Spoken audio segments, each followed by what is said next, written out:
आप देख रहे हैं सिटीजन वाइज। मैं उषा। सिटीजन वाइज में वक्त है दिन भर की कुछ खास खबरों पर नजर डालने का। तो आइए देखते हैं क्या है जी खास खबर में। राहुल गांधी भारत जोड़ो न्याय यात्रा के अंतिम चरण में महाराष्ट्र के नंदुरबार जिले से राज्य में दाखिल हुए थे।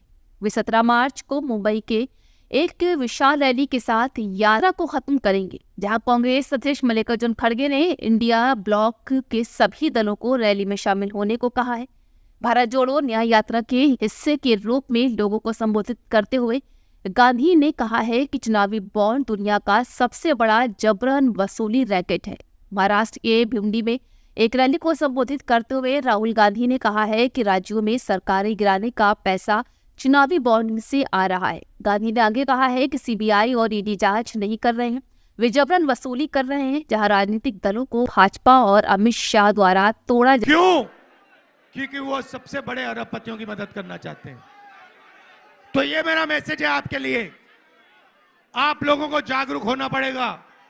आपके जेब में से हर रोज पैसा निकाला जा रहा है, वही 20 लोगों के जेब में जा रहा है। जग गया, उस दिन ये सब बंद हो जाएगा और हिंदुस्तान की राजनीति बदल जाएगी। आप मुझसे पूछो पहला कदम क्या है, मैं बताता हूं। पहला कदम जाति जनगणना, सबकी गिनती।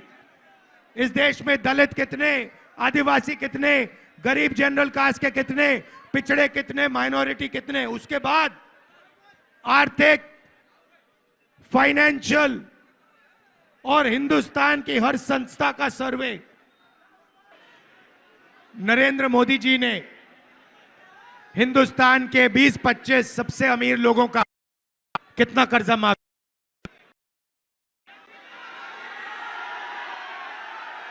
कितना? नहीं, हजारों करोड़ नहीं, 16 लाख करोड़ रुपया।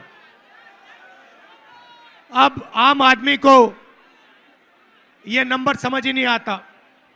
अदानी को समझ आ जाता है, मगर आम आदमी को समझ नहीं आता।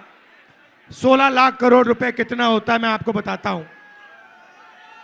एक साल मनरेगा को चलाने में 65,000 करोड़ रुपए लगते हैं।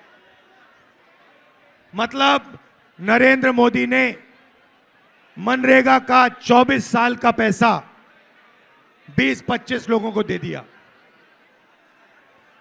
किसानों का कितना कर्जा माफ किया नरेंद्र मोदी ने? बुनकरों का कितना माफ किया? छोटे व्यापारियों को कितना किया? जो ये युवा कॉलेज की पढ़ाई के लिए, ट्यूशन के लिए कर्जा लेते हैं, उनका कितना माफ किया?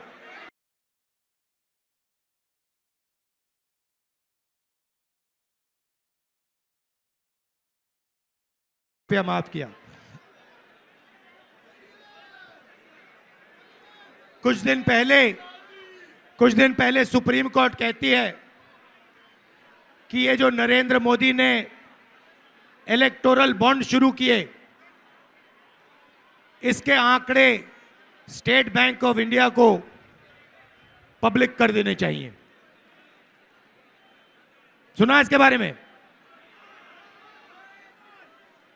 अब बात निकलती है कि इलेक्टोरल बॉन्ड्स में हजारों करोड़ रुपए हिंदुस्तान के बड़े बड़े कॉर्पोरेट्स ने बीजेपी को, नरेंद्र मोदी जी को दिए। हजारों करोड़ रुपए। जो भी कॉन्ट्रैक्ट हिंदुस्तान की सरकार देती है, जिस भी कंपनी को देती है, उसका इलेक्टोरल बॉन्ड्स के माध्यम से रिश्वत वो कंपनी बीजेपी को देती है। हजारों करोड़ रुपए कंपनियों पर दबाव डालकर, सीबीआई इंक्वायरी कराकर, ईडी की इंक्वायरी कराकर, इनकम टैक्स का दबाव डालकर उनसे पैसा एक्सटॉर्ट करा जाता है। हजारों करोड़ रुपए बीजेपी ने हिंदुस्तान के बड़े बड़े अरबपतियों से लिया। भाई और बहनों, देश में पिछड़े वर्ग के कितने लोग हैं? देश में पिछड़े वर्ग के कितने लोग हैं? कोई जानता नहीं। 20% नहीं है भाई, फिर से बोलो, 20 नहीं है, 30 भी नहीं है, 40 भी नहीं है, 50%। आदिवासी कितने हैं? 8%। दलित कितने? 15%। माइनॉरिटी कितने? 15%। 50 में 15 जोड़ो कितना होता है? 65। 65 में 15 जोड़ो कितना होता है? 80 में 8 जोड़ो कितना होता है? 88। आपकी आबादी 88% है, उसमें 5 जनरल कास्ट के गरीब लोग जोड़ दो। मुझे बताओ, इस देश में आपकी भागीदारी कहां है? मीडिया में आपके लोग हैं क्या? एक आपका नहीं है। 90% का मीडिया में एक आदमी नहीं दिखेगा, इसीलिए मीडिया वाले आपकी बात नहीं करते। कभी मीडिया में आपने कभी किसानों की बात होती हुई देखी? मजदूर की बात होती हुई देखी? छोटे दुकानदार की बात होते हुए देखी? बेरोजगारी की बात सुनी? महंगाई की बात सुनी? नहीं। अंबानी की जी शादी होती है, मीडिया में देखा? बॉलीवुड के सुपरस्टार मीडिया में दिखते हैं? मोदी जी समुद्र के नीचे जाते हैं, मीडिया में दिखता है? मोदी जी कहते हैं थाली बजाओ, मीडिया में दिखता है? मोदी जी कहते हैं सेल फोन की लाइट जलाओ, दिखता है? क्यों? क्योंकि आपके तो वहां कोई है ही नहीं, मीडिया में आपका कोई नहीं। हिंदुस्तान की 200 सबसे बड़ी कंपनियों की लिस्ट निकालो, मालिकों की लिस्ट निकालो, उसमें 90% का कोई नहीं।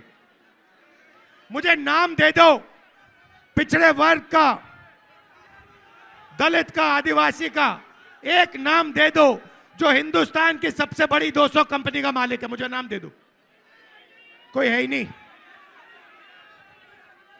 सरकार की बात करें, 90 लोग हिंदुस्तान की सरकार चलाते हैं, पूरा का पूरा बजट वो बांटते हैं। उनमें से बता दो, 90 में से बता दो पिछड़े वर्ग के कितने, ओबीसी कितने? 3। 100 रुपए अगर हिंदुस्तान की सरकार खर्च करती है, ओबीसी वर्ग के अफसर 5 रुपए का निर्णय लेते हैं। दलित 3।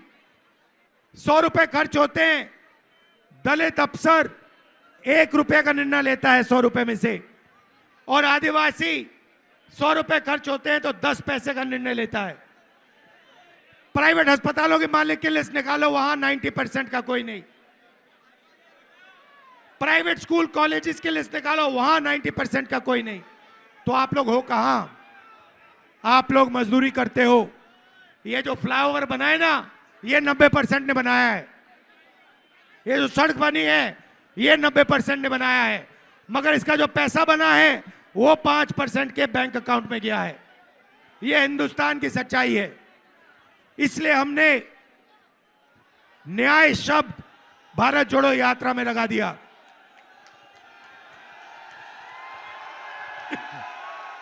आर्थिक अन्याय, सामाजिक अन्याय, किसानों के खिलाफ अन्याय, बेरोजगार युवाओं के खिलाफ अन्याय।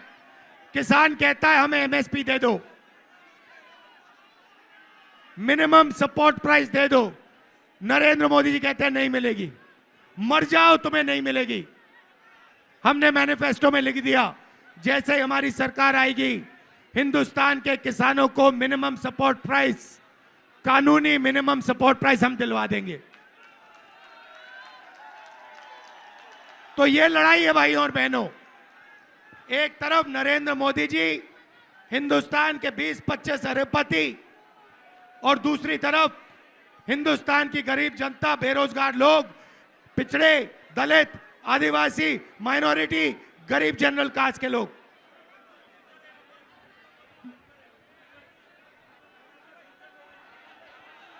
यहां पे बुनकरों की आबादी है। आपका नरेंद्र मोदी जी ने कभी कुछ किया? कर्जा माफ किया? जीएसटी लागू कर दी, नोटबंदी कर दी, और जो छोटे उद्योग चलाते हैं, जो स्मॉल मीडियम बिजनेस चलाते हैं, बुनकर लोग हैं, उन सब का धंधा खत्म कर दिया। तो ये थी आज की खास खबर। ताज़ा खबरों की अपडेट के लिए जुड़े रहिए हमारे साथ सिटीजन वाइस पर। हमारे चैनल को लाइक, शेयर और सब्सक्राइब करना ना भूलें।